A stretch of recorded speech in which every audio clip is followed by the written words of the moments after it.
What's holding you back from starting or growing your business into what it can be? Well, if you're listening to this, it's not a lack of information. What you're about to hear is all you need to get motivated and start making waves. Do It for a Living podcast details the journey of today's true players in their own words. Find out how they broke out so you can too. The time is now. The time is always now. Welcome back to another episode of the Do It for a Living podcast. I'm Kevin Dubois. Before I get started, I wanted to do a little housekeeping with My Shop Assist. I'm just letting everybody know that for the last 8 months, we've been working on a major update with our parts inventory and ordering system. So it's been obvious that I've told a lot of people that should be coming soon, and we actually do have it on our test site now. We're working out some of the obvious bugs first, and once I have that cleared up, then I'll start inviting people over, or if you're interested in giving it a try and start using it, just message me through the MSA system or email me or whatever it may be, and I can get you essentially whitelisted onto our test site. Once we have everything polished up, then we'll push it out to the production site for everyone to use as needed. Okay, and on to our next episode. Okay, I have with me Peter Aggapoglou from Autosport Fabrication. He's a shop that has specialized in BMW race cars for quite a while, and so I'll let him share his story. So, Peter, how are you doing today? Good. How are you? I'm doing great. So, Peter, why don't you start by telling us your background?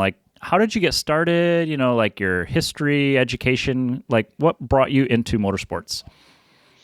So I was always into cars, even as a little kid. I used to build Lego dragsters with rubber band powered motors that I made. And then my teenage years, I raced RC cars. So I learned all about camber, caster setup, tire wear, and things like that. And then I got my first car, and I did what a lot of people do, and got carried away and got in trouble a lot out on the street. Then I bought a 72 240Z in 2001. Okay. And I had the car for 8 days. And I was on this place in Connecticut called the Berlin Turnpike, where kids used to go to street race. And I saw this beautiful girl driving a Volvo wagon, of all things. And I was paying attention to her and not paying attention to the car in front of me. And I pasted the car in front of me at 45 miles an hour. Okay. So I destroyed that car. I destroyed my car. And with no money and no resources, I went looking for raw materials. And I found a small fab shop. And I showed up with a cut list and told them that I was going to fix it myself. And I also bought a welder, which I still have to this day. And that's how I got into working on cars. So you fixed your own car? I did fix my own car. Okay. I clipped and that's the thing. I learned how to weld on that car. And I remade the front frame rails twice because I didn't get them right the first time. All right. But then after the second or third time going back to that same fabrication shop with materials, looking for materials, they offered me a job. Oh, okay. So I left college, didn't finish because I really enjoyed doing fabrication stuff. And then I worked at that shop for about 3 years, then transitioned to working for myself around that time for the first time, which it took a while to get it off the ground. But I worked for myself for about a year doing independent contract work, building a race car almost 2 hours away from home. Ooh. So I would commute 2 hours each way every day. So 4 hours of drive time to work on an SCCA e-production car. And that car, I learned a lot from that gentleman. And we built that car, ran it at the runoffs, and finished second place in the runoffs in 2005. Okay, so this was like you working freelance for somebody else in their shop. Is that kind of how it was? Yeah, in their shop. And I had to drive, 2 Super hours. Far. Yeah. Yeah. From central Connecticut to the other side of Boston, south of Boston. And it was a great learning experience because I would meet him before he went to work. Then he would work all day. and then I'd come home. He would come home, and then he would go over the projects that I did over the course of the day with me, give me some insight for the following day, and then I would come back the following morning. And I built his car over the course of wintertime. Okay. And then we campaigned it the following year, and we took it all the way to the SCCA runoffs and e-production and finished in second place. Awesome. And so you were doing everything, like roll cage, like seam welding, suspension. What were you all fabricating then? And so the interesting thing was I had met this gentleman at my previous job, and I had done all the fabrication work for him at that job. Okay. So we raised the suspension pickup points, designed and helped install the dry sump, built the body out, helped fabricate the header, and then we worked on setup, and I was also his crew and support for the entire season we ran that car. Okay. Took it all the way to the runoffs, finished second place. After that, I went to a Porsche road race shop, and I worked there for 3 years as their fabricator. Okay. I enjoyed that, but it was very challenging to grow there because I was the person that knew how to do all of the fabrication, so I didn't have really a mentor. Okay. The cool thing was that I ended up learning all sorts of other stuff, which was wonderful. Okay. I learned, true race car setup from the ground up. I developed a tire management strategy that we would use, that I use to this day, and it was novel even when I got to work in IMSA many years later. Okay.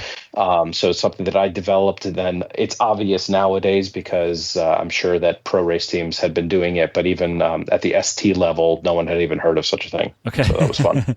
Awesome. Now, was that Porsche place located closer to you, or are you still traveling super far? No, so that Porsche place was about 20 minutes from home. Oh, okay, much better. So yeah, it was a lot better. Uh-huh. And I really enjoyed working there, but it was challenging because a shop environment with a bunch of different personalities can be challenging, and we'll get into that when we talk about Autosport and what makes it different. Okay. When I left there, I went and worked for Farnbacher Lowell's for a little bit. Right before they had some problems, so that was very short-lived. There was some financial stuff that if you ever want to look it up, you can read all about Lowell's and what happened. Okay. Yeah, I've not heard that one before, so I'll have to check on that one. Yeah, and then at that point, I frankly, I had just kind of given up on the industry. So we're looking at maybe around 2006, 2007, and I lost my dad around that time. So it was a kind of a shakeup in my whole world. And I was actually at the bar talking with my friends about cars, and someone tapped me on the shoulder and offered me a job. And it was a desk job. I was like, I'm not working at a desk job. Are you nuts? I've never done that before in my life. And he goes, I like how you talk. I like how you carry yourself. I'll give you $100 to come and to come and take an interview. And I learned a lot from him. I worked for him for 3 years, in so much as after 3 years, I was able to cross-train the staff, cross-train all the people that worked there, all the way up to the secretary that had already been there for 20 years. What kind of desk job was it? It was a service manager position. Oh, okay. Still automotive. Still automotive, okay. Yeah, and service manager position. And it was completely foreign to me. I was a fabricator. General repair? Yeah, general repair, but specifically high-end European. Okay, gotcha. So, and we worked on their specialty was Jaguars, which is niche, right? And I got to learn how to deal with eccentric people and how to be compassionate with little old ladies that had Jaguars, and explain. And frankly, if I could own a business just dealing with little old ladies, I would love it. They're wonderful. If they've seen their fair share of the world. So if anyone is kind to them, they usually reciprocate. Okay. And it's a very, very nice thing. So I learned a lot there as well. And I was very, very fortunate in that position. But after a while, I got bored. Yeah. Right. Because it wasn't as creative as fabrication work. And once I had the place running and brass tacks in 2009, 2010-ish was, I think, when I maybe around when I started. So no, I think I finished up there in 2011. Okay. So in 2011 at $105 an hour, we did $1.2 million in a service department with 3 technicians. So that was the shop rate, 105 an hour? Yes. Okay. And you can do the math quickly, but that's considerable considering that and it wasn't like pushing. It wasn't a production shop. It was still niche. It was still boutique. And those are, pretty decent numbers for that time. Yeah, and that's a very low hourly rate for a higher end Euro stuff too, right? I guess at least by today's standards. Yeah. Correct. Yeah. Now it's between 12 and 15 years ago. And my wife always heckles me about the timeline because I can never remember my timelines. I know I worked at each place for about 3 years. Okay. Then because I was getting bored, the gentleman that I had built the E-Prod race car for had asked me if I was interested in doing any crew work for pro racing. And I reached out to my boss. I turned around and I asked my boss, and I said, I have an opportunity to do some crew work in a pro race team. And he goes, I wish I was your age. I would join you. So let's do it. Just don't slack off here. And you're going to have to use your vacation time. I'll give you a few extra days, non-paid, but go do it. Have fun. Right. Okay. And around that same time, he encouraged me to go do my first track day. And I had built race cars for years, but I'd never really been on drive track. your own car, not support drive my him, own right? car. Okay, gotcha. Correct. Okay. Yeah. So he actually paid for my first track day because I've always been risk averse, especially for someone who builds race cars for a living. And so he and I went to the track together. I had a great time. I got signed off to solo on my first day, and that was fun. And that just fueled the fire to go racing more. And then I got to work with some very, very famous drivers on this race team, and I got to show them my tire strategy, and we got to go really, really fast. Then the owner of that company, who wasn't supposed to drive the car, drove the car in an IMSA race. This is the E-production car or your car? No. So this is where it gets muddy. Okay. This was the pro race team. Okay. In IMSA ST. Okay. Right. So they drove the race car, the one that normally you pay drivers to drive. Okay. Correct. Okay. Yes, and we had 2 paid drivers and a big sponsorship that shall not be named. And the owner, like the race, one of the drivers, did not make his flight, so he didn't make it for the race weekend, and he was stranded. Okay. The owner of the race shop was an IMSA certified driver, but he wasn't supposed to drive the car. It wasn't in the contract. He drove the car, rolled the car because he never went to the driver's meeting to learn about the potholes and the uphill S's of VIR.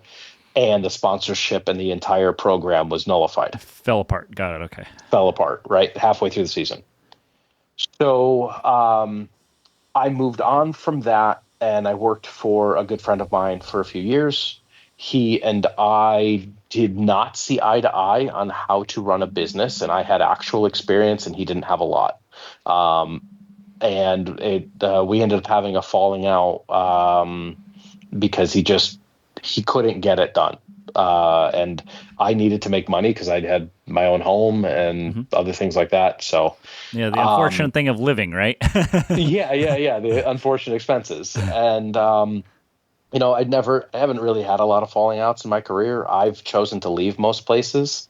And usually on good terms. So this was the hard one, especially he was a longtime friend, and it just didn't work out. Okay. So that one was hard. It still hurts today. It's been almost 15 years. So and this is the impetus to start Autosport. The owner of that Porsche shop offered me a job, and it was a vertical move. I took the job, quit my job, and after 2 weeks, I hadn't had a vacation in 10 years. So after 2 weeks, I asked him, when can I start? And he goes, "Oh, we don't need you anymore." So immediately hires you and immediately lets you go? Yes. Okay. Yep. So I scraped And I don't believe in collecting unless you really need to, like collecting unemployment. Sure. I scraped by for an entire year. And during that time, I had no choice but to found Autosport, because in order to make enough money to live off of, I needed an LLC in order to be able to buy parts at wholesale, so that I could just do ball joints in my garage at home for people that I knew. So that summer, or that year, I laid tile for friends. I mowed people's lawns. I sold nearly all of my worldly possessions besides my 2 cars and my tools. And were you married at this point, or is it you still just alone? I wasn't married yet. Okay, so you were able to sell all your possessions because you're just a single dude, right? Yeah. Okay. Yeah, I mean, I had a wonderful girlfriend, and she had a 3-year-old daughter, so that comes to play in shortly. So after a year of scraping by, which is when I officially founded Autosport in literally Valentine's Day of 2012. After a year of scraping by, the owner of that Porsche team called me up and offered me a job again. It was at substantially less pay, but at that point I was hungry and I would do anything to make a buck. I went to work for him. He gave me an impossible task. I achieved that task, which was relocating 5,000 square feet of parts in 7 days. Okay. Right. And my guess is someone else was doing it and they quit. So that's why he called me out of the blue. Right. He called me on a Friday. I showed up on Monday morning ready to work. Because you needed work and you were just doing side gigs everywhere, right? Sure. Okay. Correct. Yes. So, and I needed steady revenue, steady income. So that's what I did. I worked for him for about a month and I hurt my knee on the job. And when I brought it to his attention, he told me, don't worry about it. Let's see how it is. I'd never complained about getting hurt at work before. Sure. Even though, I'm a fabricator. You burn yourself. Luckily, I haven't lost any integers yet. Yeah, cut yourself and scrapes and bruises. Yeah. Right. It's just a normal thing. So for me, it was no big deal. But I felt something tear in my knee, and I just trusted him blindly. And then after a few weeks, I mentioned it to him again because it was really starting to bother me, and he let me go. Okay. So because at this point he's afraid to do a workers' comp on that one, essentially, right? Yeah, I have no idea. Okay. He was just not a good human being, right? And it really does turn full circle eventually. Okay. So, I never felt he was a good human being. There was a lot of signs that I got to see that you wouldn't see when you worked on the pro team. Okay. Right. You wouldn't see it during a race weekend, but you see it the way he ran the shop, the way he talked to people, the way he treated people. People didn't have a lot of value to him outside of what they can do for him. Okay. So I went to my orthopedic, and one of my backgrounds is I used to race motocross. So I have, used to getting beat up. Yeah. So I had an orthopedic surgeon on call. I could text him. Hey, I hurt myself. Can I come by and you'll take a look? And he gave me the best piece of advice that I will never forget. And he said, why are you going to pursue litigious action when you could just make it your business to put him out of business? Meaning like start the business and take his business, essentially. Yeah, that's what he meant. Yeah. And for me, I'm not that kind of person, but it really stuck with me. And that's why, it's been many years now. I still remember it verbatim. Mm-hmm. So that's what I did. At that point, I was like, I'm not going to let other people direct my fate anymore. I will do it my way. And I remember looking at my girlfriend, who's now my wife, and I said, listen, this is what I want to do. And I said, but you have to promise me that if I ever become an a-hole, if I ever get to the point that I'm like that guy, you tell me and that's it. And I will quit. All right. So now it's been 13 years, literally just last week, since we laid the foundation of Autosport, and it's been fun. Are you doing this out of your garage, or were you renting a space? So, first I started in my garage, and from 2012 to about halfway through 2014, I worked out of my garage at home. I was very fortunate that when I bought my house, I bought a house with a 500 square foot garage. So it was nice. just enough room. Yeah, just enough room to build cars there. I got my first opportunity thanks to the guy who's still now my driver coach. And he sent me a client, and that client needed their handheld in the most loving and wonderful way to go to comp school. And while I hadn't ever gone to comp school, I knew all the ins and outs of dealing with people at the track and all that stuff. So I found him a car. And thanks to, I had some connections at Bimmer World because I had been playing with BMWs for years. Okay. And James at Bimmer World put me on to somebody who had a car, and I flew down to Virginia. I looked over the car. We bought the car, brought it back, and that was my first customer. Okay. And it's been 12 years now. We still maintain that car. Okay, the same car, the original car that you started the business with, basically. Yep, okay. Yep, and we still maintain that car. Nice. And she's a little bit long in the tooth now, but it's still a fast car.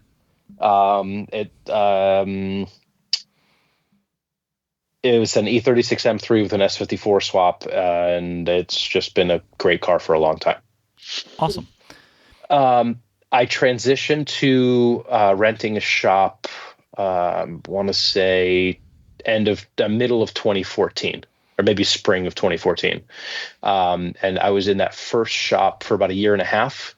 And then we moved across the way to the space that we're in now. And that was July 20th, 2016. Okay. So you've been there about 9 years then, huh? Yeah. 8.5 years. The reason why I know that is because at that point, my girlfriend, now wife, was pregnant. Okay. And we were waiting for the baby to be born. And my landlord, who's still my landlord today, he said, listen, I know what it's like. I know what it's like having a kid. He goes, this is what I'm going to do for you. I'll give you a month free rent on both bays so you can get your SHIT together. Mm-hmm. And just try to move in the next 30 days. Right? Because he knew the baby was coming. Sure. So after 30 days, he called me. He goes, Pete, I need you to move today. All right, you gotta get moving because people want the shop space that you're in. Yeah. And I'm like, no problem. Like, guys, I know she's literally she's 40 weeks and 2 days today, and we've been waiting for the baby to come. So let's pack it up. 4:30 a.m. the following morning, my wife's water broke. Okay. So my staff ended up moving the shop without me, and all of them were part-timers. So that was an adventure that we're still dealing with the repercussions of today. Okay. We still find random things in the shop that aren't where they belong or ended up That's super tough though, because I've moved the shop several times here, and like it's a great time to throw shit away. Yeah. Like clean up and then reorganize. But at the same time, if you just have to do it, like you obviously didn't get the opportunity to do that. So I had spent the month painting and laying out the shop. The new shop, not the old one, right? shop. Okay. Uh-huh. Yeah. Painting and setting up shelving and all that stuff. But I didn't get to decide where anything went. Okay. Basically things just ended up on shelves. But the plight of the self-employed was I ended up going back to work 2 days after my daughter was born. Uh-huh. That's right. Because if you're not working, you don't pay the bills. Yeah. So I missed the first day home. Okay. Yeah, we were in the hospital for 2 days, and that's one of the things that makes being self-employed very challenging. Yeah. So. Yeah, they're obviously it's worse when you're getting started and getting established. Once you have established yourself and have things figured out, then if you have a cash buffer or have quality people working for you, it does make it easier.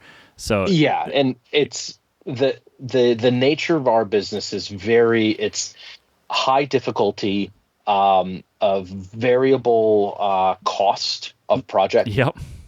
And variable costs to the business, not just variable costs to the client, but we don't always know what it's going to take when we're taking on a project, what our fixed cost will be. So it's very difficult to forecast what the fixed cost would be to the customer. Yeah. So it's a very narrow margin business. I've been battling it for, 13 years now. And I have a decent grasp of it now, and how to forecast and how to plan, but trying to lead and teach that is not something you you learned as a fabricator or a service manager. But you have kind of a unique story. So like, I feel like most of the people we interview just kind of like, hey, I own a cool car, I start working on it, and then presto, I'm, building a business. You worked for established companies for quite a while, like almost 10 years essentially. And so you got to see the ins and outs of several different types of business and how they're operated. So you had exactly a much more solid foundation to build from, if I had to put it into terms. Yes. And I mean, the thing is, all of those businesses still exist. Okay. And that's a true testament to how lucky I was. The fabrication shop I first worked at, he's still making parts. It's been 20 something years since I worked for him, and he was in his 40s or 50s when I worked for him. Okay. Right. The Porsche shop, still alive and kicking, still one of the fastest around. And I still reach out to him when I have questions. The European car repair shop, they're right down the street from us. The Jag place, the original one? Yeah, the Jag place. Okay. The Jag place is right down the street from us. Super supportive of my journey. He took my wife out on her first track day and was her instructor. Awesome. Right. And so we don't get to see each other as often as we like because we both have, demanding businesses. Yeah. But even the gentleman whose race car I built, he stops by the shop from time to time to visit whenever he's running up and down 84 in Connecticut. Okay. So all these relationships, the only one is the second Porsche shop that was in New York. There was and that shop, that's the one where I busted my knee. Yeah. That was 2 hours each way every day. That was a long drive as well. Okay. Yeah, long drive. Okay. So my commitment level has not necessarily always been proportionate to what I got back. Which sets the stage for owning a business pretty well. Yeah. So do you think of yourself as an entrepreneur? Did you really set out to start a business, or is it just kind of like, did it just lay into your lap of all these skills you accumulated over time? So the big summary is that my parents were self-employed. My father was a goldsmith. My mother was the bookkeeper who ran the business. I never wanted to be self-employed because you saw firsthand what they had to deal with. I saw how difficult it was for my parents. I saw the conflict that caused between them. I just never really wanted it for myself. And I think that there's, you see it in movies all the time. The guy that doesn't want to be the leader ends up being the best leader. It's the age-old story that the person who doesn't want the job is the one that's actually best fit for it. Uh-huh.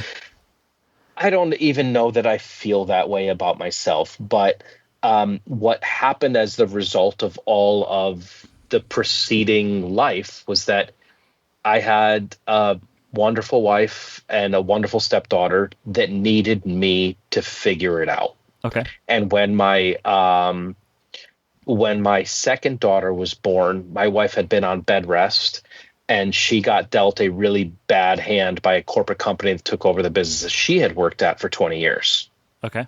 And I said, you're not going to go work for them again. Like a private equity takeover thing, essentially? Sort of. It was an animal hospital. Oh, okay. Right. But it was private equity. Private equity took over the business and basically took everyone from a 40-hour work week to 32 hours so they wouldn't have to pay them. No full-time, no benefits, right? Yeah, no benefits. Right. So she was going to forfeit her health insurance and all sorts of stuff with a new baby at home. I was like, I think I brought home like not a lot of money that year, and it was very, very challenging. I remember keeping the thermostat at like 58 in the house. Save some money, it was right? rough. Yeah, it was rough. But I truly feel that it made me stronger. It built our resolve, and it also made me scrappy and resourceful. You'd be hard pressed, and I'm not really one to brag, but you'd be hard pressed to find someone who will work as hard. And you understand it, because when you hit rock bottom and you're just barely scraping by, you know how to, I guess, be scrappy, right?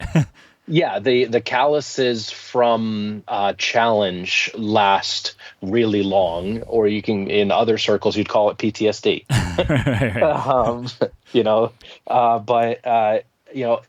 In that sense, I could say maybe I'm an entrepreneur, but I've never had this like divinity of a dream that I'm going to create this wonderful product. Okay. I do make products. I enjoy making products. We have a catalog that we're going to roll out this year of all Autosport designed products that are unique. Okay. And they all solve a problem to make people's lives easier and make race cars more reliable. Very cool. Yeah, and I will say that this is, entrepreneur, like you do, if you at least follow like YouTube, TikTok, or whatever, you see a lot of people like, oh, entrepreneurship, I want to be a business owner. And like, they don't even know what their business is going to be.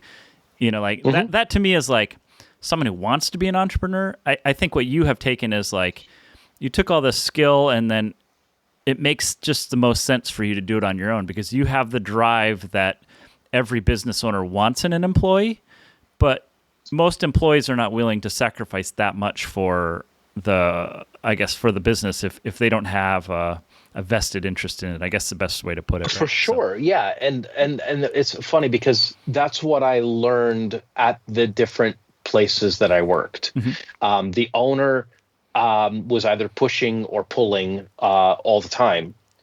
What I've tried to do is inspire my staff to push themselves. Okay. Yeah. And I have wonderful staff. Awesome. We go through our challenges, but they've all come to us. I did not seek out any of them. And I think that creating a decent work environment based on what I saw at the places that I worked, for better or worse, they all are still running businesses. So it's not like they're, with the exception of the one in New York. Okay. And one of his clients became one of my closest friends and good clients. So it did come full circle. But it's always been a challenge, and the challenge never lets up. It's relentless.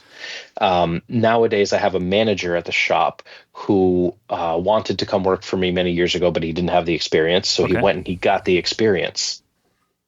He went and worked for another streetcar / road race shop for 5 years. Then he went and worked at the dealership for 2 years. And then he asked me for a job again. And I told him on his first day, this place will humble you. And I don't mean it because I am all that is wonderful. It's just that it will humble you. And after almost a year, you can tell that he's finally getting it. And I don't know how many jobs, positions, occupations that you take a whole year just to get close to being able to sort of do it okay. Uh-huh. Yeah, that's rare, right? Because most companies can't financially sustain someone to essentially learn on the job for that long, right? And that's actually the difference of our company is we are all trying to technically help each other. Okay. On the technical level. So some of it could be coaching him how to talk to clients, or coaching one of the guys on how to do this very specific thing. But it's been challenging to learn how to lead, and I still don't think I'm very good at it. But I have a lot of staff that are very patient with me, which helps a lot. But there's also like the Toyota manufacturing philosophy where like everybody that's involved in it has feedback. And if somebody has an idea, like if this new guy, this manager is like, hey, if we do this slightly different, it will improve the process. You as an owner, if you take that information in, you can improve the company as well, not just forcing everybody into the puzzle piece that you need them to be, right? You can kind of like adapt on that in that respect as well. And I think that the motorsport background is one of the reasons why I'm so amenable to change. Okay. Because unless you are scrappy, you cannot win. Yes. You need to be able to improvise. You need to be able to come up with new strategies on the fly. You need to get kicked in the teeth and spit out the rocks. It's a very, very difficult thing to do, but nearly every decision that I've made, big picture decisions, have been intentional. So, for example, I cut my teeth on Porsche. You probably heard me mention Porsche. Yeah. I chose to not have a Porsche shop. Okay. Because there's 4 or 5 multi-million-dollar Porsche shops in Connecticut. Okay. I knew I could go toe to toe with them, but why? Yeah, you make it challenging for yourself, essentially. You make it even more challenging than is necessary, and to carve out a smaller piece of the pie.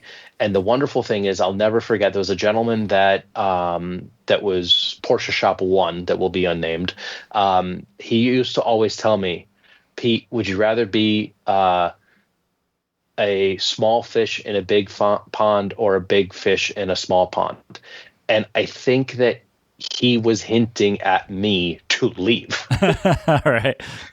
And he would always tell me, because I've always been very open about my struggles with life and work and relationships and all the things, because so many people have so many different takes on how to do stuff, and as an innate, I just love to learn and problem solve.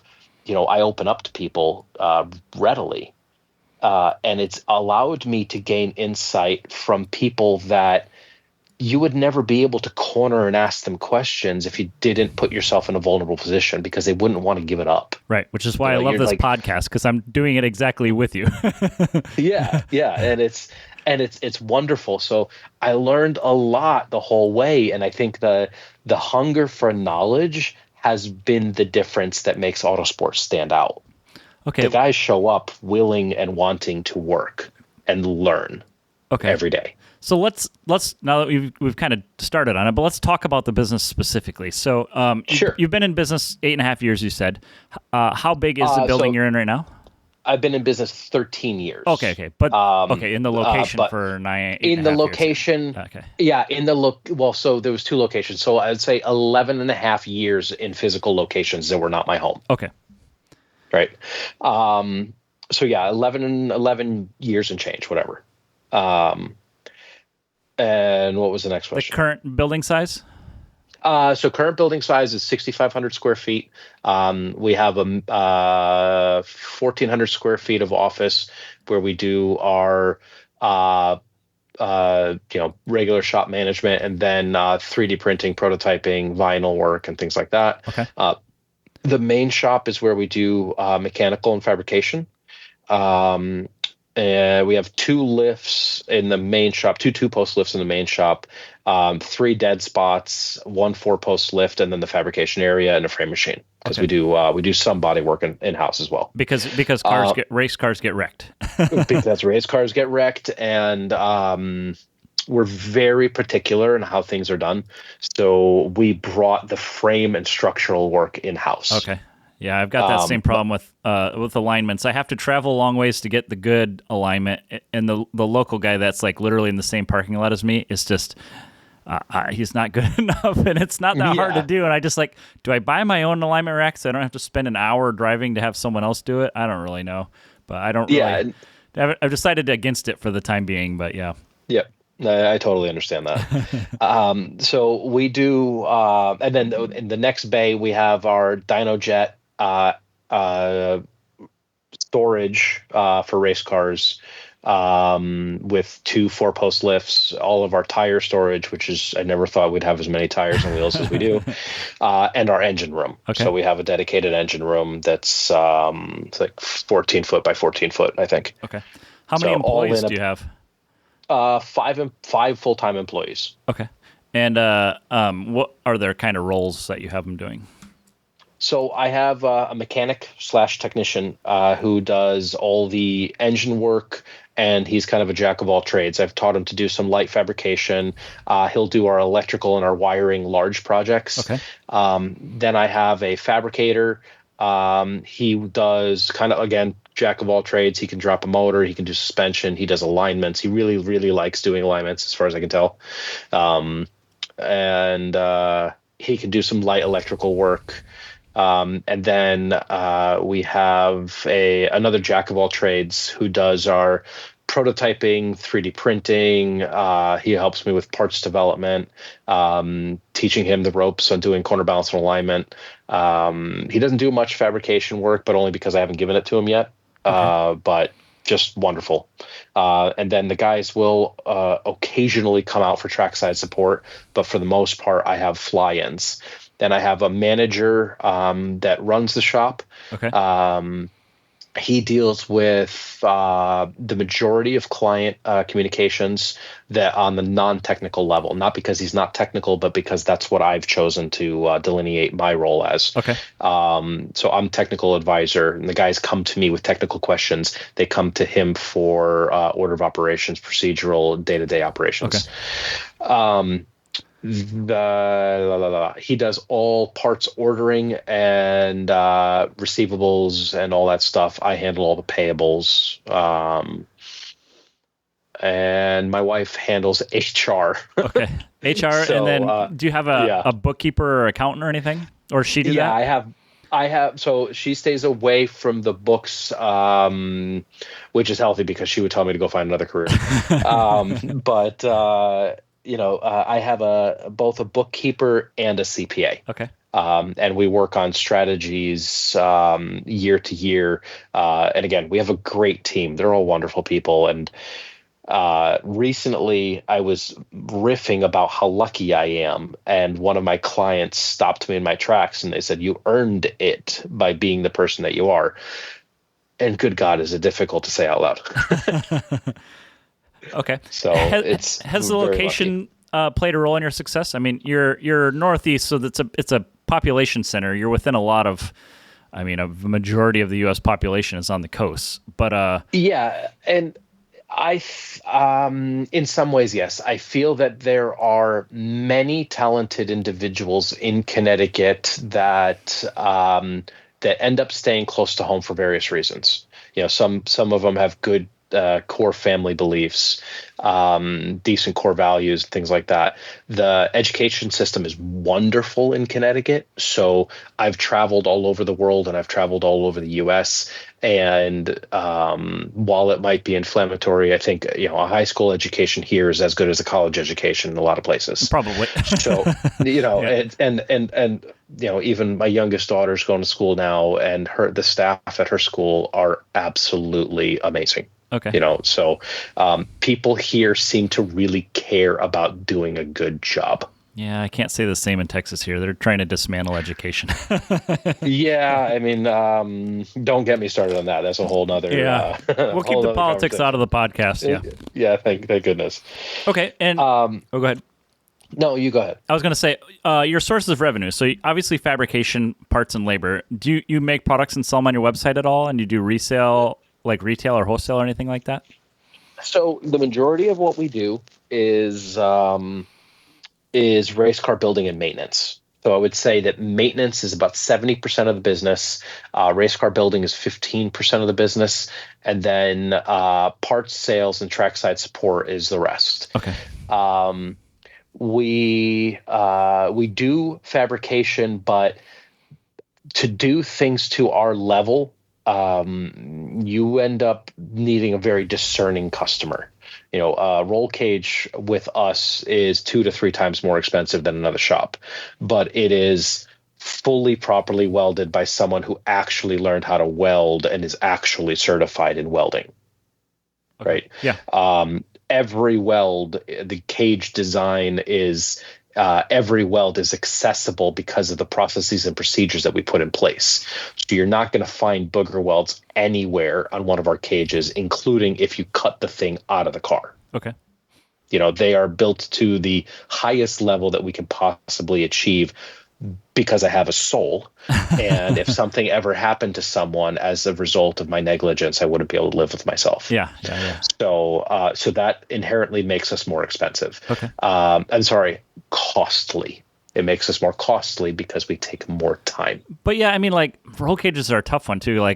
This is kind of like I covered this in my original podcast with me and Reed back then, but like that's kind of how I started the software too. Is I just charged $2,000 to a roll cage, the first one I did, and I was like, seems like a lot of money, but like then materials are $1,000, and I got a minimum of 40 hours into it, and then you know you're making like $10 an hour working on it, so it's like. Yeah. Like, what happened? Like it needs to be like over $10,000 to be worth doing. So, and that's it's funny because our cages are anywhere between 10 and 15,000. Yeah. We've done a few $18,000 cages, but we had some C6 Z06 customers, and they're aluminum chassis. We designed, developed, brought in an engineer, and engineered the installation of the roll cages. And those were 18 plus. Mm-hmm. But if you look at some of the shops, that's within a few percentage points of what other shops charge to do the same cage. Okay. We had one of those cars T-boned by a Panos at the bottom of the downhill at Lime Rock at over 70 miles an hour. And all it did was dent the sheet metal in the door bar gussets. Okay. Right. Yeah. It is a labor of love, but and I say this with confidence, you'd be hard pressed to find a stiffer, faster, more robust roll cage than something built by us. Awesome. Including factory race cars. Okay. Yeah, and like what's amazing is the roll cages. Most of the design of roll cages is designed in blood, I guess is how the rules are set in blood. True. Yes. And lots of roll cage design has evolved over like horrific accidents and, crashes and rolls and stuff like that. And so people start adding more and more tubes everywhere. So the evolution of roll cage design is changed dramatically in the last 20 years. Like, especially drag racing, some of the roll cages that are basic rules, I laugh when I look at the design. I'm like, how has nobody gone over this? And like, I mean, these are comically bad, like dead-headed tubes on the main hoop. Yep. Like, who does that? But that's like in the rules. Okay. Yeah. Yep. Yeah. It's so one of the things that I say nowadays, we don't put roll cages in your car so you can go racing. We put a roll cage in your car so you can go home to your family. Yeah. And it's very important to me to make sure everybody goes home. So and my staff understand that to their core. Okay. It is a company mantra that people come to us to solve their problems, and we solve their problems by helping them. But we can't help them if they don't go home. Okay. What's something you struggle with in business, and how do you deal with it? It's a tough question because there's a lot of challenges that we face. But if I had to pinpoint, is the fixed cost. Because of the nature of our work and our desire to always do it better, smarter, faster, and because we're, the product is variable. It's not doing brakes on a car. It's not just putting a motor in. Everything is unique.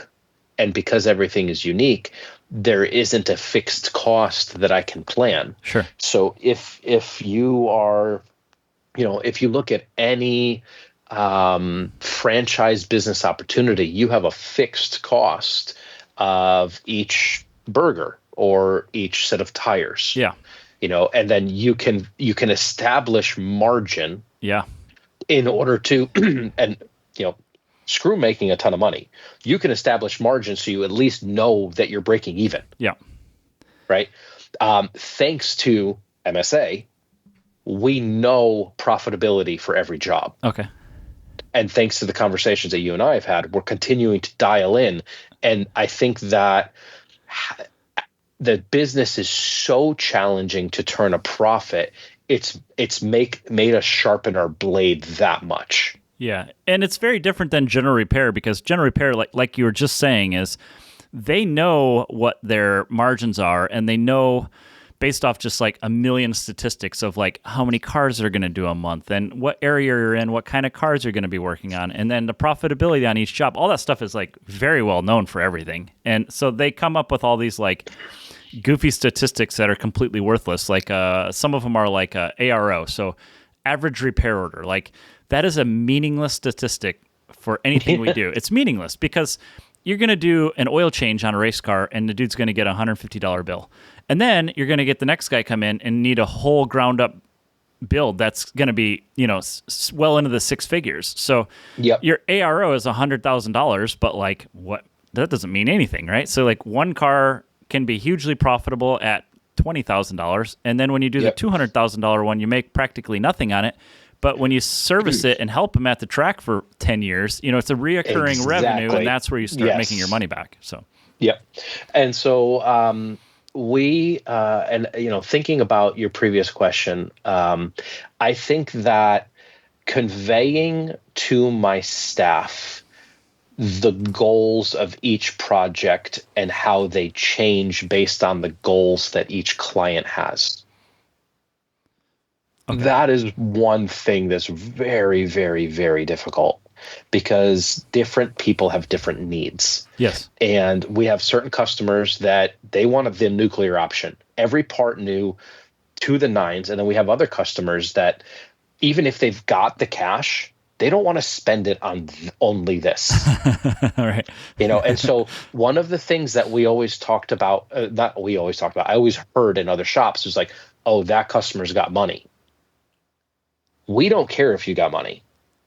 We're going to ask you what your values are so that we can make sure we meet and exceed your needs. Sure. It doesn't matter if it's an oil change. It doesn't matter if it's a corner balance and alignment. It doesn't matter if it's a full race car build.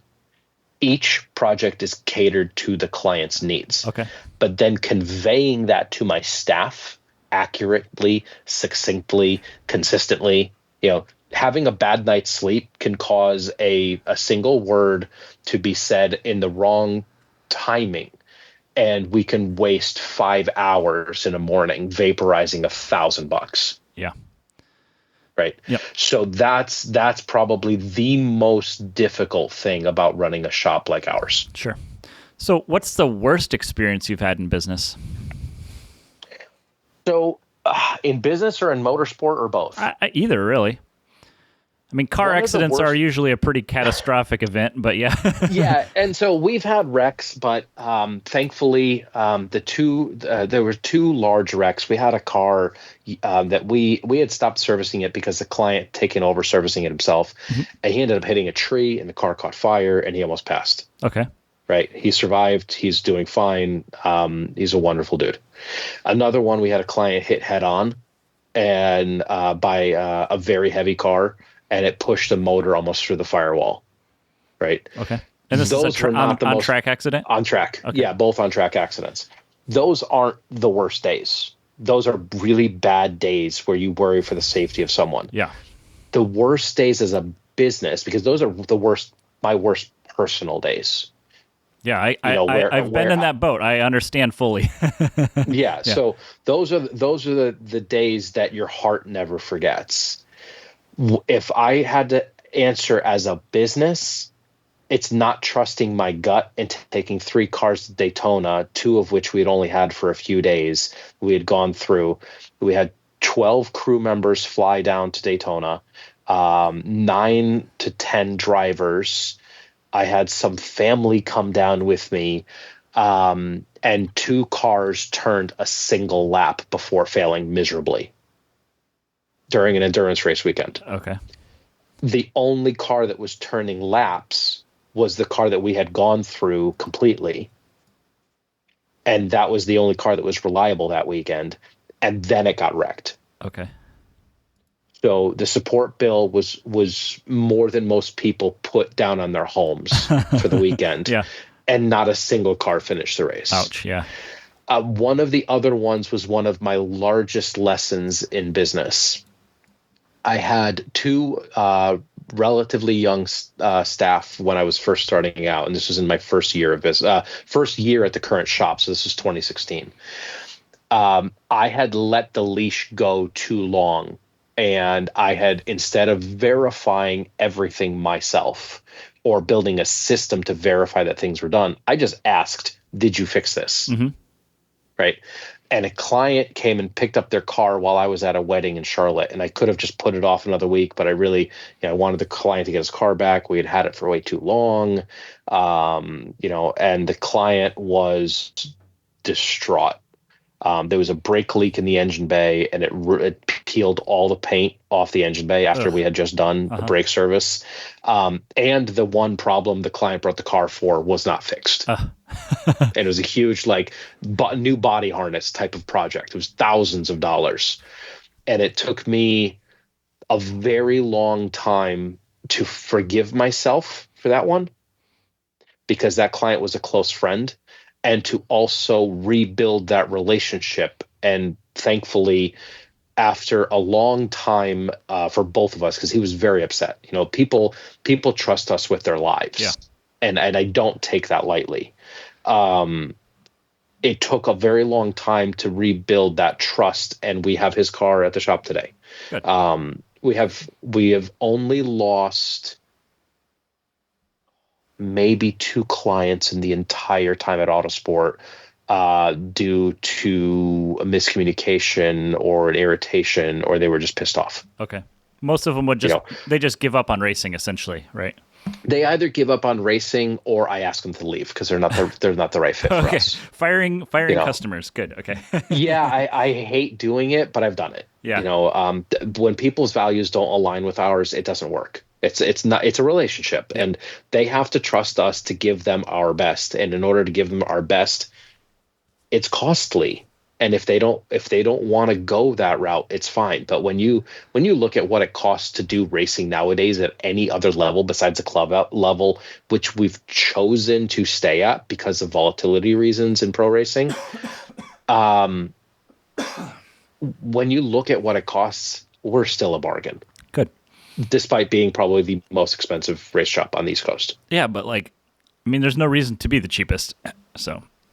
Yeah, and I got to say, we had a client that got sick with COVID, and he's very much a numbers guy, and he looked through every race that he could find that we had ever entered with any client, and we had an 85% podium rating out of any race entered. That's good. Yeah, I've never even seen anybody come up with a statistic like that before. Yeah, and he's a finance guy, so statistics are his world. All right. But it was a very, very interesting, and I remember telling that to someone. I was really proud of it, and they told me I was an arrogant a-hole. And I'm like, wow, okay, I'm going to keep on doing what I'm doing. Right. So, what's something that has you excited in your business? To be honest, watching my technicians learn and grow. It is one of the most satiating things as an employer, as a boss, as a peer.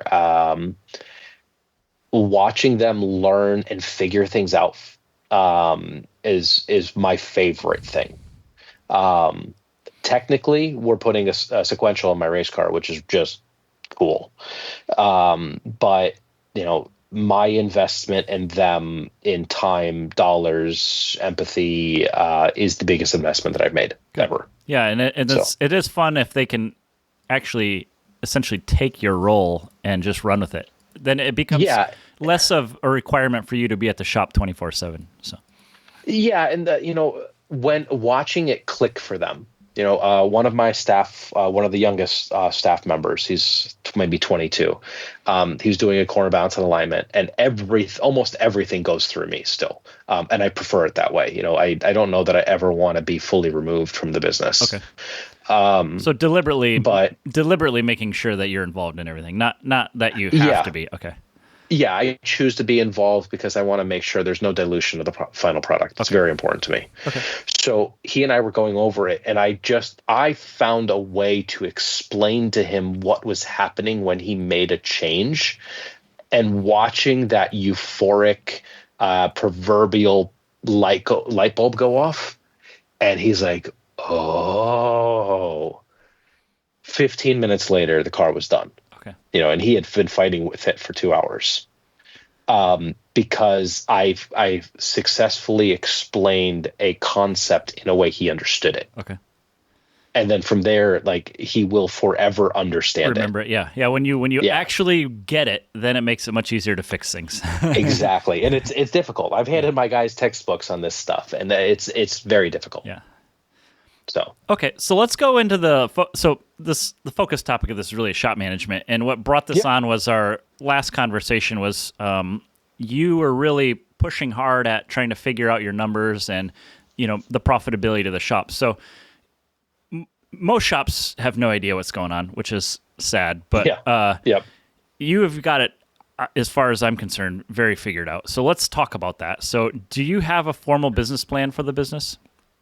So we don't have a formal business plan, but we have a target. Okay. We don't. We're focused less on revenue creation than we are on efficiency and removing waste. Yes. Because I'm a firm believer that what we all go to work every day to work and learn and do things we're interested in, and it's a privilege, and we know it's a privilege. And in order to sustain that privilege, we need to maintain some semblance of profitability. Yeah. So what you and I have discussed ad nauseum is our loss leaders, yes, and our opportunity costs. So, for example, last year, shop maintenance and what we call musical cars, which is just moving cars around the shop, cost us $167,000. Yeah, that's crazy. And that's more than 10% of gross.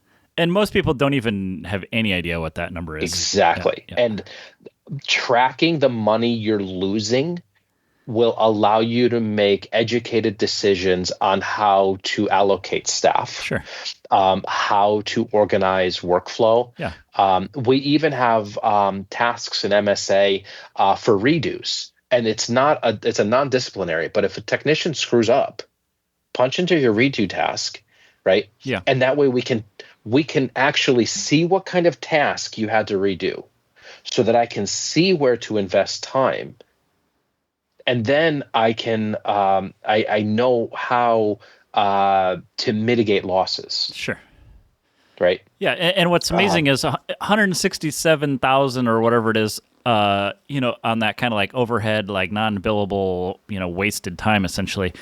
And like little things, like if it's a majority of pushing cars around, like I bought from a customer a tug. It's an airplane tug that I plan on adapting. Awesome. I haven't finished this, but I plan on adapting it to be able to pull the cars around so that I can more easily push a car around, or it doesn't take 3 people to do it, Yep. And it's just, and so you spend $1,000 on that, and it turns out to save you half the pushing time. And I mean, it's totally worth it, right?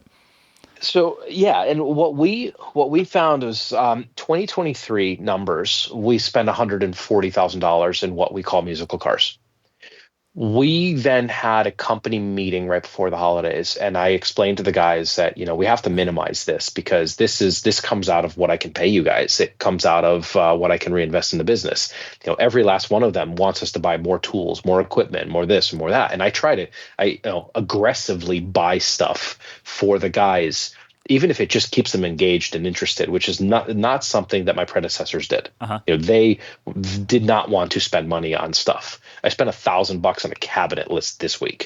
I mean, I wanted to puke, but one of my staff wanted to be more organized. And how do I tell them no? Right. You want to be more organized at work, and I'm going to say no. Yeah. Fine. Doesn't matter. Let's buy it. It'll be here tomorrow. Right. And as long as they have a justification for it, like, hey, this is what you want to do, and like we want to store this in there and organize it like this, then it makes sense. If you just start buying shit, then it gets out of hand really quick too. So exactly. So we decided to create a catch-all task on every work order that's called ASF final inspection. Because we have 3 to 5 people working on a project, we have a checklist before the car leaves. Yeah. Now we don't always charge this to every customer. Sometimes the final inspection is 2 hours. We usually charge 3/4 of an hour. And not a single client has complained about it. Yeah. Right? And for anybody who's listening, it is the most extensive checklist of any shop I've ever seen using MSA. And we have come up with features very specific, or at least changes and bug fixes to how you do your checklist, because it's so long that it like screws up like formatting on the screen and reorganizing it all and all that sort of stuff. So it's legendary. If there's one person that's going to find a way to cause problems, it's me. So The ASF final inspection is where the guys will punch in to a project if they are moving that car from one workstation to another. So if a car is moving from the dyno to the main shop to get a final inspection, they punch into that client's job.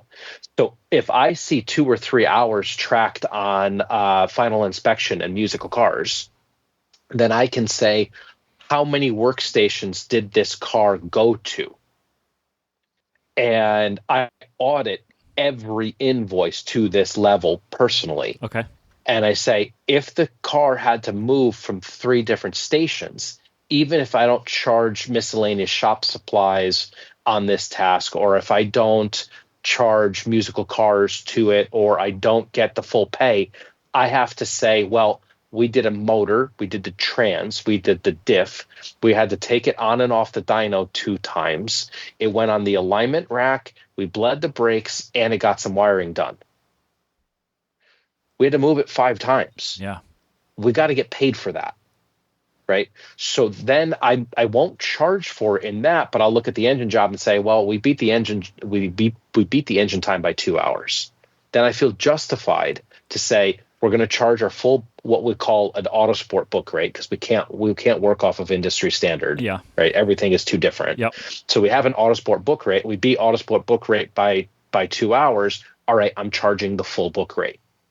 Yep. And that's been invaluable in just moving the needle in our favor. Yeah, because if you don't, then you give up that 2 hours of what essentially is your investment in making people efficient and making the shop efficient and doing all that sort of stuff. You give it up if you just charge what it takes you to do.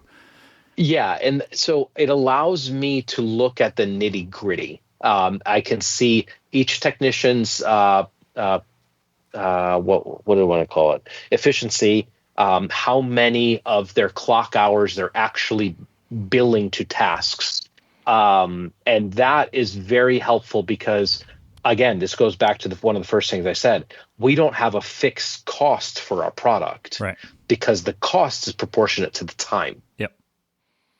And if cost is proportionate to time and someone just screwed up, they put a note in there that they screwed up.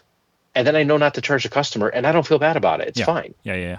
But unless something, unless people just don't tell me that they made a mistake or they went in the wrong direction trying to solve a problem.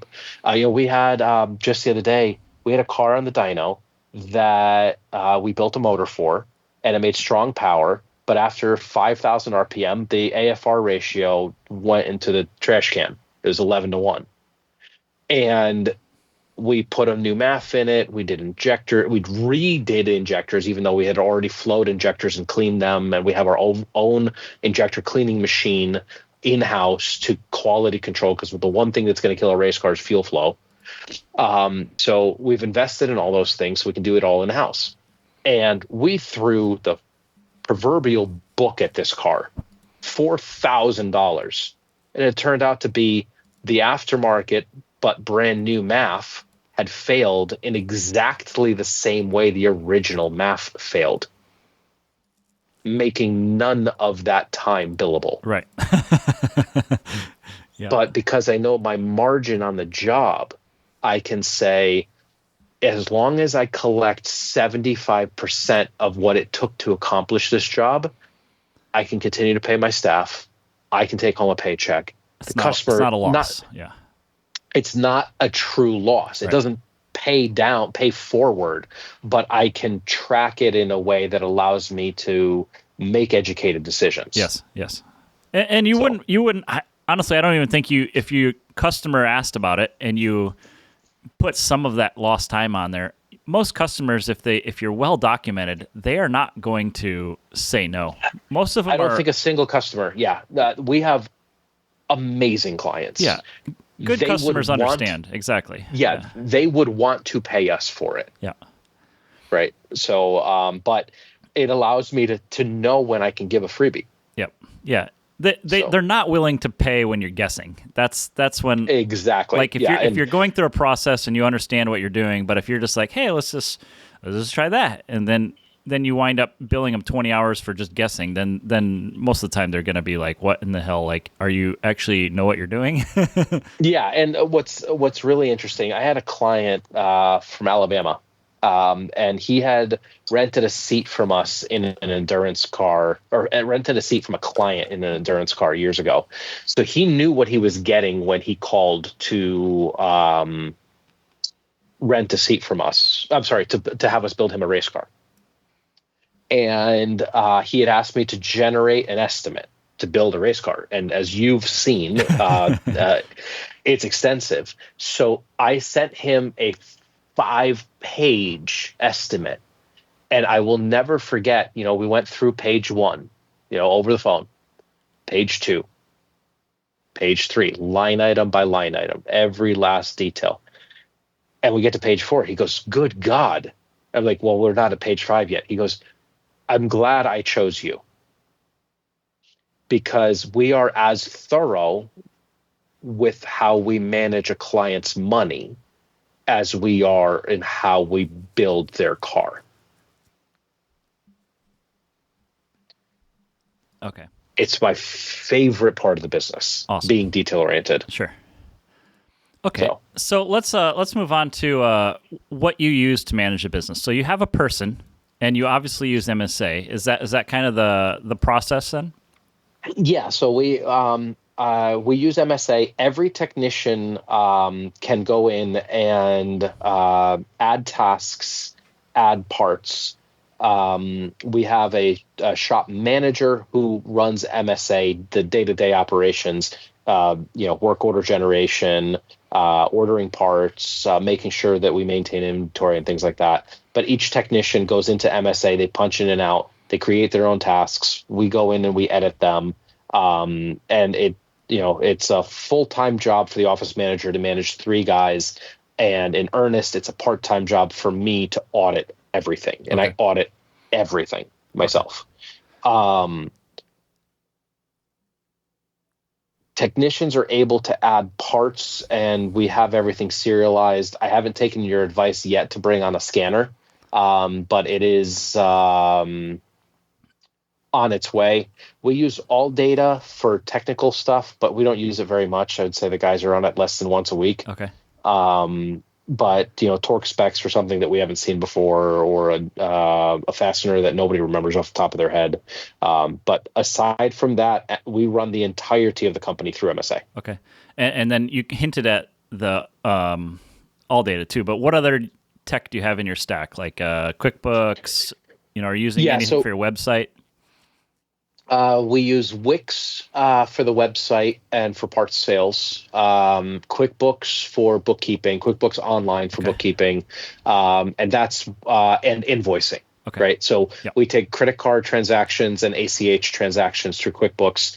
The majority of transactions we run are ACH. Okay. So we do very few credit cards, less than 2 or 3 transactions a month, which is good, because then you keep another 2 to 3% of your margins. We don't have a choice, because on our end, and you and I have talked about this, but we'll be lucky to break 10% in any given year after my salary, and my salary is not substantial. Right. No. So 10% barely pays forward for the following year or covers any mistakes or losses. And like I tell the guys, if you lose 40 minutes a day, that's 10% on the year. Yeah. That's up so fast. It's so fast. Yeah. And when I explain it that way, it also weeds out the people that are team players. You can tell, if I'm on a phone and my manager's on the phone, they get back to work and they find something to do. Right. Mm-hmm. Not everyone that's come through the shop is like that. So I'm very grateful for them. Okay. And then what metrics are you using to track, and how are you adjusting things with those metrics? So obviously KPIs is what a lot of people call it, but basically what are you looking for? So one of the things that's been a universal average that we haven't been able to break significantly is the 50-50 ratio of parts cost to labor. Right. So what's frustrating about our business compared to a regular automotive shop, and I ran a European automotive shop, is that parts cost in a regular automotive shop is 25% of final invoice, right? Our parts cost is almost half of invoice. So we've immediately vaporized $300,000 profitability, right? Yep. So we watch this like a hawk because it tells us if we're not charging enough for labor. Okay. Right? Because we don't have fixed cost. We have to decide on some jobs. Yeah. This job went really well, right? Everything went well. We need to make sure we get paid for it properly. And that way, when a job doesn't go well, we don't go backwards. Right. We watch our monthly revenue, just gross revenue, and I watch our monthly profitability. But monthly profitability is tough when you have projects that are 400 or 500 hours and long long projects. Yep. Yeah. So the next metric that is most important is how many hours are the guys billing proportionate to how many hours they're punched in. Okay. My guys work off of a 45-hour work week, and they are all salary. Okay. They get bonuses in the form of bonuses added to their paychecks, legitimately with taxes and all that nonsense, or PTO. Okay. So that's new for 2025. We're rewarding exceptional performance with extra PTO. Nice. Each day of PTO costs us almost $2,000. Yeah, preventing burnout though. If they're not stuck there every day, every week, if they get a break from it, it helps morale, I guess. So. But it's very unique to our shop because I know as well as anyone that does this for a living that the hours never end. We are very fortunate that we've always been door to door busy with work. Good. And it's a very challenging time right now. So incentivizing the guys with more time off allows me to forecast a lull. Okay. So if there's doldrums in our seasons, and right now we're going through one. We didn't sell any race cars for this year, probably because we reached a little bit of market saturation. And it's the valley after the COVID rush. Okay. Our business doubled during COVID because people flush with people cash. wanted to go racing. Yeah, and they're all flush with cash too, for sure. Yeah. So our business doubled, and there was a lot of growing pains during that time. So one of the biggest metrics is just seeing how well the guys are able to monetize their time for the betterment of the company. Okay. Right. And you and I have been working behind the scenes a little bit to generate more finite metrics so that the guys can watch that stuff live for themselves. Yep. Because then they can watch their own performance indication and they can make adjustments on the fly. Yep. Which then allows them to come to me and say, hey, I've made a 10% increase in my output. Yep. And a lot of those reports in the software are coming, but right now I've got the this is nobody knows this yet except for now you is the parts update. This is a 9-month overhaul we've been doing. It is finally on our test site. And we still have some bugs to fix and a couple adjustments to make, but it's coming, and it's going to be, in my opinion, revolutionary for parts ordering. And then I can get back to doing I know I have a thing in the queue for some of these reports you're just talking about, and I got to get to it. It's just this parts thing has been eating up time. The best thing is that no software is perfect. I have talked to the guys because, they get frustrated about certain things. I put something in there, it's not there or whatever, right? Or you punched it on this screen and you just you edited the same task on a different computer, right? So they have frustrations just like we've had with any software that we've used for any capacity, whether it be diagnostics or whatever. And one thing I've told them is that the staff at MSA are amenable to our suggestions. And they actually hear us out, and they want to make changes. So they're not a business we do business with they are a partnership and a long-term relationship. Oh, absolutely. That we've been working at for a very long time now. Yep. Yeah, and that's what I love about people that give me feedback is when you tell me how to make it better, then it's better for most everybody that uses it, which is Yep. why I like to take feedback and why I like to talk to people, how they're doing things and what they're looking for to make their shop better. It makes everybody better, not just you. Exactly. Right. And one of the rules at Autosport, which is funny, is that we are always trying to support the other shops that do what we do. Yep. So on that point, what are some unique hurdles you deal with in custom fabrication that you think, like you do uniquely, or what are some things that you do? So we want the final edition of what we're doing. So meaning that planned obsolescence is not something we do at Autosport. We want the part that we design, fabricate to work for the life of the car and then some. I've personally repurposed my radiator brackets that we use to mount the fan to the radiator on 3 different radiators after 3 different wrecks because they will last that long. Okay. When that's just kind of the ethos of the company. We everything we do, we want it to be as close as the final version as we can get. Okay. So that we have the absolute utmost reliability. Okay. A few years ago, we were racing in WRL, and we're racing with cars that we didn't even build. We're racing in cars that we maintained. Okay.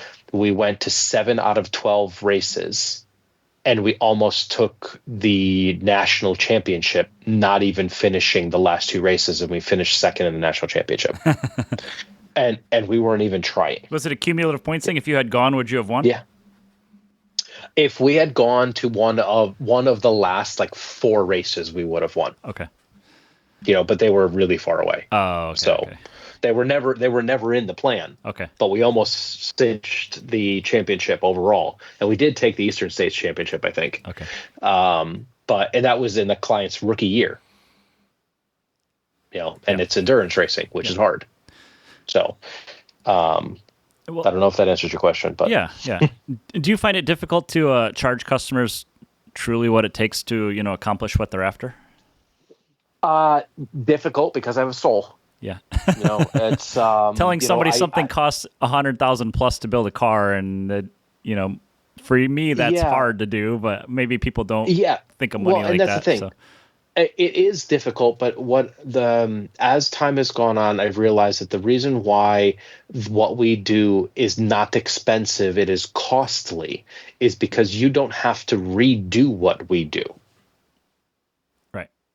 Right. Yeah. There are a lot of cars roll through the shop built by other people, and this is not a dig. I truly believe that everyone does their best, but because we have focused on solely what we do, we can do it better than a lot of people can because we just have the repetition. It's not any different than doing squats at the gym. Yep. If you only done it a few times, you're not going to have the best form. Sure. And we're constantly concerned about our form. Yep. That's exactly the same thing I have going on with Evos, right? So you're a VMW is what I do with Evos. Other shops can work on Evos, but just today, a friend of mine came by. He runs a shop 2 miles down the road. He's like, "Hey, I got one here. I don't know what to do." So I'm going to go over there after this and help him out with it. So yeah. And so what's actually unique about Autosport is that if we see something that we've never seen before, I'm a firm believer we can still do that better than most.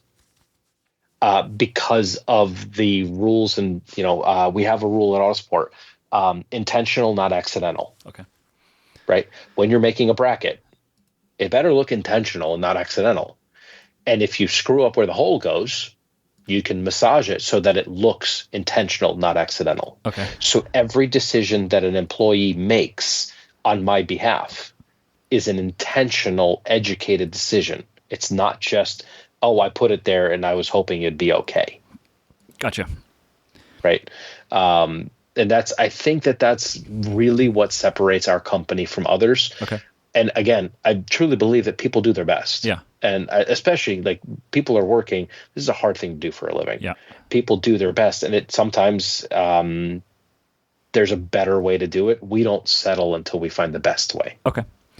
So if you could change something with the business, what would it be?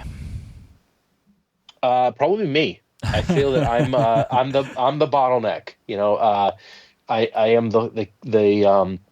the holder of the keys. I know, not that I know how to do everything, but I know how to do everything. So I'm the one person that can perfectly measure something. Yeah, but you did also say that you do this deliberately. Like you haven't tried outsourcing your role, essentially, right? Correct. And I don't know that I want to, because I am very, very passionate about what it means to have one of our products. Okay. So it's fun for you. And that's why you own the business, right? Yeah. Yeah. And I do still enjoy it. And for now it's been 24 years since I first took a job at a fab shop working on race cars. Okay. And that's more than half of my life. I don't dread going to work. I dread going to QuickBooks and auditing things, but I don't dread problem solving. Yeah.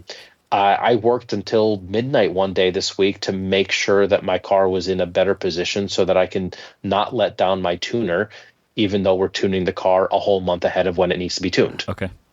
Because I value their time. And I feel that my staff exemplifies that as well. So, but I still am the bottleneck, despite all of my best efforts. Now, do you have a business coach or any mentorship type relationships with people? I don't. I parse out little glimpses of information from many different places. Okay. So I listen to a lot of podcasts, leadership podcasts, business podcasts, a lot of psychology. Okay. I actually, one of the things that the most intricate thing that we do is actually our interface with our clients and our interface with our staff. So working on personal relationships and making sure that our messaging is coming across is something that I actually spend the most amount of time on. Okay. Do you listen to the Hidden Brain podcast? I don't listen to Hidden Brain. I listen to all sorts of stuff. Okay. But I'm going to look that one up, because if you're listening to it, I probably should be. It's an NPR one, so it's like very mainstream, but it is absolutely brilliant. And he goes over a lot of topics that are, you have to apply it to how we do our stuff, but some of them are just absolutely absolutely beautiful information to know how to run a business and how to deal with customers and employees and stuff. It's fantastic. So I can't wait. Yeah, I'll definitely try it out. Because I listen to that stuff while I'm working, because I find it's very same calming. Here. Yeah, and you don't have to watch anything, so you can just listen to them talk and pay attention while you're doing stuff, right? So Yep. Yeah, it's go ahead. Okay, and then you said you don't have a formal business plan, but do you have a 1 or a 5 year goal that you might be looking for? So one of the things, and this is where you call them KPIs, but our performance metrics, I realized that our musical cars is so costly that we can afford $1.5 million building.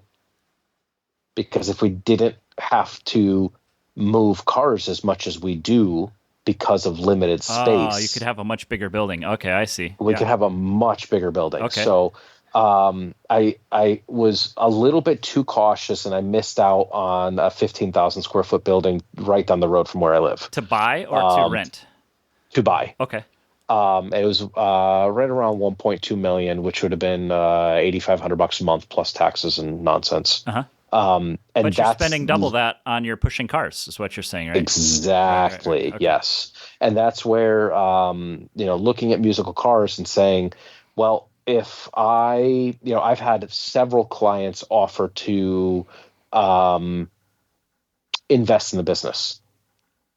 People who own very large, very successful companies seeing our final product and being so blown away at what they got for their money, despite the fact that it's the most costly of what it is. Mm-hmm. So blown away that they are chomping at the bit to invest in what they believe in because they believe in what we believe in, which is amazing. So I would say that I've toyed with the idea of bringing in streetcar maintenance because, we've done everything we've done solely on race cars that are not street legal. Yep. I believe that in order to do that well and properly, we need to invest in more space. Yeah. Because if we try to do it, and again, it comes down to the not diluting the final product. Yeah. And you obviously have the infrastructure, you have the tools, the equipment, you have the people. It's just a matter of applying what you do to streetcars, and it's another market that you can take especially if you have more space for it, right? Yeah, well, the big thing is that it is a fixed cost business. Yeah. Yeah, so if we, even if someone just comes in for an exhaust install, at the very least, we can look at all data and say, what's it take to pull down the exhaust? Yeah. And we can quote them, right? Yeah. So quoting any of these jobs is the most difficult part of the business.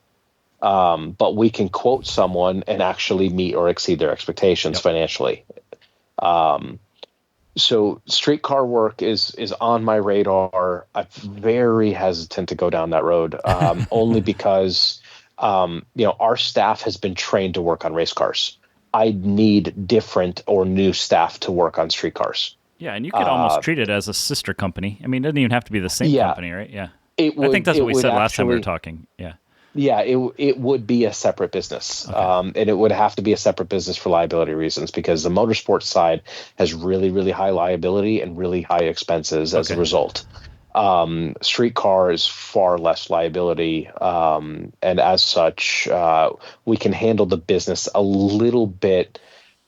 I don't want to say less detail oriented, but we could dial it back like 5%. And people might be a little bit less strong. Yeah, you don't need a 2-hour checkout checklist, right? Yeah, 2.5, right?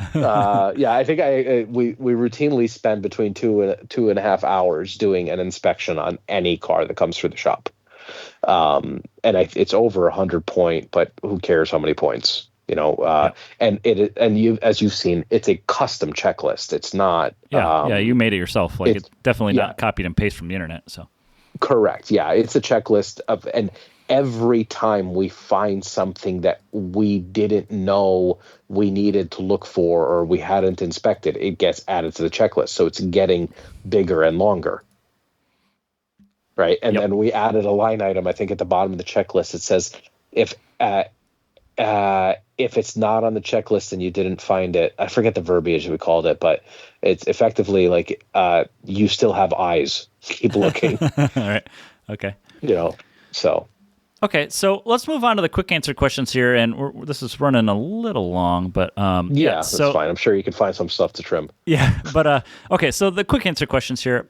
Can you suggest one action item our listeners can apply to their situation? Yes. So your hidden costs, your opportunity costs. We touched on this earlier, but the one thing people don't track is opportunity costs. It can be up to 25% of your gross revenue. Oh, easily. And people don't even realize it. Yep.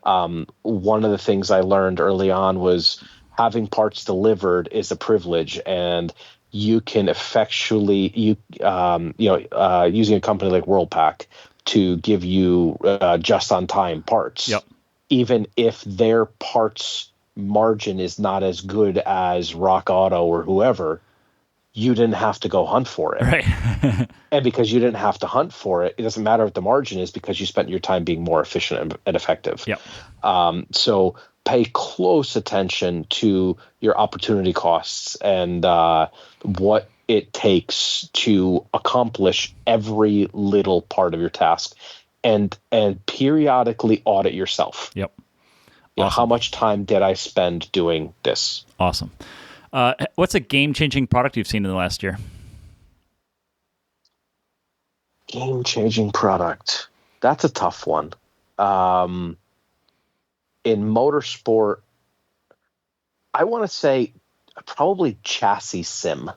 which is more of an online tutorial course. Okay. And it's admittedly a little bit over my head. Okay. I never really got into trig very deep or calculus, but I'm going to have to learn calc if I want to build faster race cars. So is it just like telling you like where to put tubes and like FEA the frame, or is it doing like a lap simulation stuff based on your frame design? Yeah, so chassis sim is basically your suspension design and tire model, and simulating what it will do. Okay. And I am just scratching the surface with it because I've reached the limit of my knowledge. Which is, and I feel that that's a privilege, that I've achieved enough that I don't know how to go faster anymore. So I'm figuring it out while still simultaneously having some of the fastest cars ever. Okay. In our groups, at least. Okay. And do you have a favorite app that you use daily? To be honest, between MSA and Google Tasks. I use Google Tasks quite a bit because it immediately goes into my calendar. Okay. So I use that a lot. Oh, see, I'm using Sticky Note. Actually, no, you know what? I switched to a to-do task for my phone. What is it called? Who makes this? So Microsoft To Do, that's what it is. So the Google one goes to your calendar. Maybe I should switch to that one. I just started this one in December, and I like it, but it is definitely siloed all by itself, and it doesn't integrate with anything that I know of. So yeah, and so I can put something in Google Tasks, and I can decide who to share it with. Okay. So I feel that it's very helpful. Okay, yeah, because I put shit like dog medicine in here, and like when to pay my mortgage, stuff like that. Yeah, no, and what's funny is I have the same thing, but I can differentiate between who needs to see it and who doesn't. Okay. Yeah. Right. So I have different color codes for different things, and Google Calendar is fantastic. Yep. My wife is a fanatic with the Google Calendar. There's so much stuff on mine every day. There's about 20 things for her to do, that's awesome. Yep. Okay. And what's your favorite shop tool? 48-ounce Snap-on all steel ball peen hammer. Okay, a big heavy one, huh? Yeah, because it'll move metal like nobody's business. Okay. And what kind of car are you driving now? So I have a 2021 Supra 3.0. Okay. Between that and my E36 M3 race car. Okay. We also have a Tesla in the household. My daughter has an E90, but my personal car is the Supra. Okay. And what do you think the future of automotive performance is going to be? That's a tough one. I think that automotive performance, because of the unlimited depths of nuance, it will continue to chase. We will continue to chase perfection. Okay. I see the end of the combustion engine in our lifetimes. Yeah, it's going to be a while. And even 3 episodes ago when we talked to Sasha Anise about that, he's a big EV guy. He actually said it's almost a fad going to be for a long time because just charge times are too long. So hybrid stuff he thinks is going to be big, but yeah, it's exactly kind of what you're thinking, right? So I think I going all the way back to racing RC cars when I was a kid, electric was the way to go because it's faster, it's more efficient, right? And while I still love tuning an engine, it's just not going to be necessary. All that, you're going to be able to focus more, and frankly, that's the secret to our business. Everything just works, so we can focus on tuning the car and learning how to drive it. Okay. Well, how do we connect with you and your company? You can go to autosportfab.com. Or Facebook is our Autosport Fab, and Autosport Fab on Instagram. So we kind of keep it simple. And you can email me, Pete at autosportfab.com, or manage.autosport@gmail.com, just to make it more confusing. Okay. All right. Well, Pete, thanks for taking the time to share your story and tell us about your business. This has been a very good conversation. So, Yeah, I very much enjoy our chats. I hope they continue, and hopefully in 3 to 5 years, you'll want to hear a whole bunch of new stuff from me. Maybe I'll be building a race car by then because I can't afford it yet. Yeah, no, I feel the same way. Okay, cool. Have a wonderful day. Thank you so much. Thanks for listening to Do It for a Living. You can find out more about this guest, this show, and even details about what we just talked about at our website, doitforaliving.net. Check out the Facebook page at facebook.com/doitforaliving and tell us who you want to hear from. And most importantly, subscribe to the podcast. Click subscribe. Do it now. Seriously. I'll wait while you grab your phone. Open up the podcast app, tap the subscribe button. When you subscribe, you help us gain momentum and attract more high-level guests. Thanks for listening, and good luck.